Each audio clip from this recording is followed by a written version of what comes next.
Hey, with you Evening Story Channel, I post new interesting stories every day. Subscribe and click the bell to not miss it. The old woman clearly had a talent for storytelling. Nancy felt herself immersed in her story, diluted with folk words. But with the right speech, it was monotonous, flowing, and sucked her into those distant years she never wanted to think about.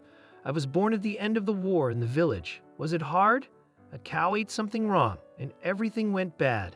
Slim, drooping her shoulders and folding her heavy hands sorrowfully on her knees, she pondered, not seeing, looking in front of her, or maybe it was the other way around, because the speech continued to flow.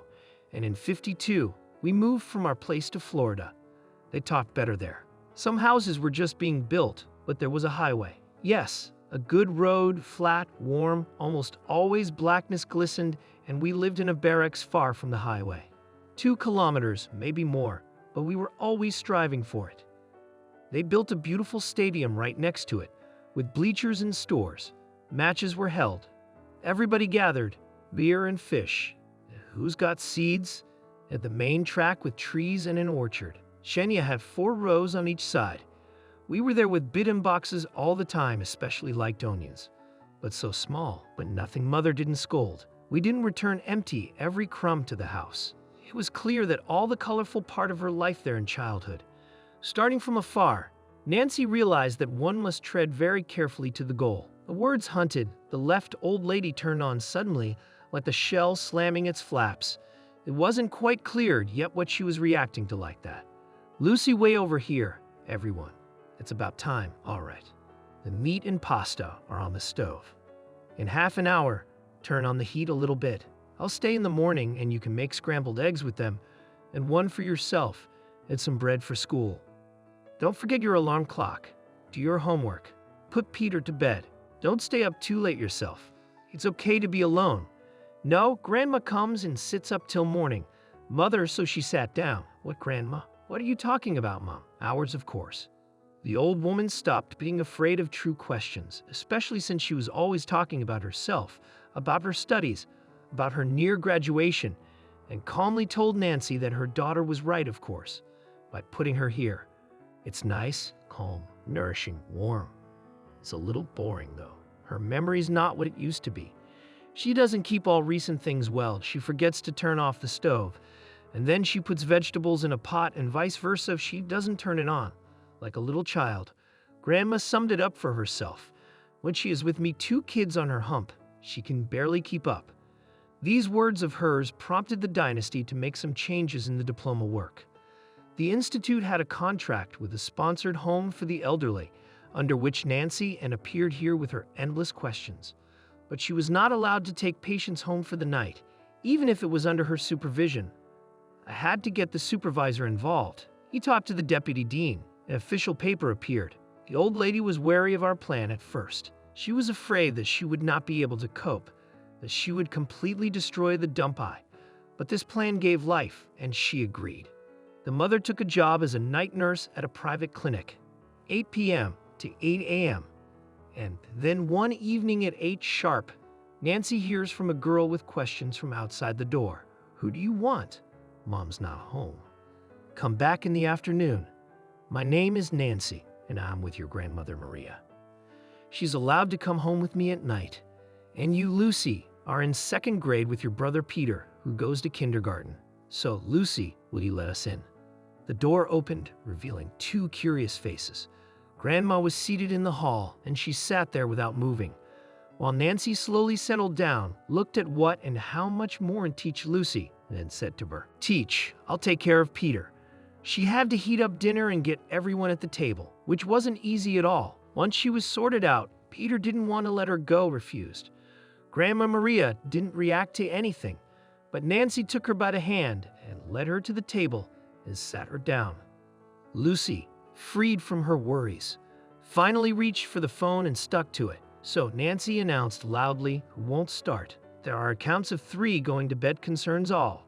She introduced each with a stern look, 1, 2, and then with apologies of forks and plates, no one wanted to go to bed. The rinsing of the children turned into a naval battle, with Nancy representing the land forces. A small yacht was represented by a mistress in a swimsuit sail, and a predatory shark Peter, flashing polka-dotted underpants. There was a catastrophic shortage of space. What caused half the sea to come ashore? Nancy called Baba Masha, handed her a big towel. Are you losing that shark? She wagged her finger. And while I'm here, all of you are laboring. And I asked Lucy. Nancy wanted to chastise her, but looking into her eyes silently opened the second prepared towels. Already then leading the towel-tangled girl into the hall, she began wiping the bathroom floor, yelled to the others to go read a story. And next evening the door was opened by Lucy alone. Where is Peter? Nancy asked. She didn't get an answer. Peter was sitting in the nursery, facing the wall and drawing with paints on a sheet on the floor. When he heard footsteps, he froze. Even the grandmother came to see what was going on. With a challenge, Peter turned around. His eye was swollen with a bruise. He got into a fight at daycare, Lucy explained, and wouldn't say with whom or why. Nancy turned around and walked into the kitchen. Whoops, where's dinner? It came from there. Now it was Lucy who was silent. Looking in the refrigerator, Nancy turned to the old lady who was sitting on the couch. Grandma Maria, you peel the potatoes. I'll run to the store and get some meat. When she returned with the purchases, she found a pot with peeled potatoes on the cold stove. Granny on Lucy's couch with the foam in the corner. Calling her to the kitchen, in an icy voice he chided her. You stop that stuff. Already you haven't cooked for your grandmother, and she forgot to turn on the stove. So we need dinner tonight, or we'll make do with tea. So I nodded my head and swallowed my tears. Then take care of the potatoes. And show me your homework and hurry up. And I have to cook goulash. And before going to bed, Grandma Maria surprised me. She came to Peter, took his hand, and said, Come on, I'll tell you something. She looked into the nursery. About 15 minutes later, Nancy saw the grandmother sitting with her back straight, facing the crib-frozen Peter, broadcasting in a deaf voice, and then said, Baby, never will you learn the secrets of the Red Army, you Dan Bourgeois, nor will you hear another word from me. Tortured him and tortured his thoughts, but not a sound was heard from the boys. Grandma, who are the Burge? Peter's enemies are our enemies. That's how brave boys are. They're not afraid of real enemies, not like some boy in kindergarten. Disturbed by the words of children visiting their grandmother, the mother excused herself from work for part to another and cautiously opened the apartment door. No one. Silence. Only faint sounds from the nursery door ajar and froze until she finished listening. Against the wall, with her back to me, sat some unknown girl, a smile distorted across her lips at times. Between the beds of Nancy and Peter sat Grandmother Maria and told their favorite stories from their childhood. Lived my cousin Joseph. His daddy was a big oil boss, so Joseph knew something about the world. Very strange. He came to our village on vacation. One day we went to get peas. The four of us are walking. Joseph points to a cherry tree, and behind the fence it's peas. We laugh and go on, pointing to the maple sticks. We call them rivals. We're already roaring like horses. We got on the highway, past the wheat fields, came to the pea fields, and lurked in the forest belt. In the distance, a box on horseback. Well, we think we'll make it in time. We crawled through the pea thickets. We showed Joseph how peas are pea pods and eat them, and they are tasty and milky. Then each of them took a full bag of peas and ran, bent over, to the exit. Grandma, what's behind the groove? Peter couldn't stand it. My dear, you're just like Joseph. Shook her head, and then jumped into the pillow and Lucy. Mother could barely contain herself. Tucked her shirt into her pants. That way the space between her and her belly is just behind her sinus. But it didn't always end so well. We were going to climb into a neighbor's vegetable garden in the dark.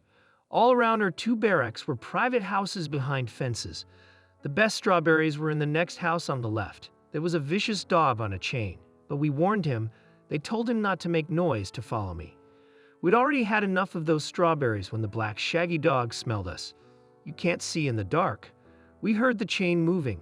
I shouted at once, I know you can't wait for her. And we run to the fence at full height. Everybody puts their hand on the fence and turns it over in one movement, but Joseph didn't know how to do it and got his belly stuck. His head was already on the other side, and his legs were shining right up to the dog's ass. The dog started to pull him by his pants and pull him to his side. We pulled him by the arms. who pulled him by the shoulders. "Joseph is not crying. Well done. I can't see what's wrong with him.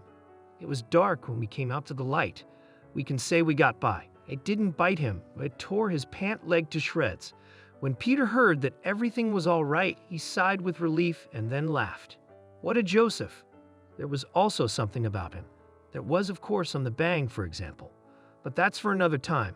The mother barely managed to slip out of the apartment that something was reluctant to make a fuss. "Raise Peter," calls parents from the doorstep. "Please Lucy Nancy with Baba Maria, so let the mother go. What's the problem?" Nancy didn't understand.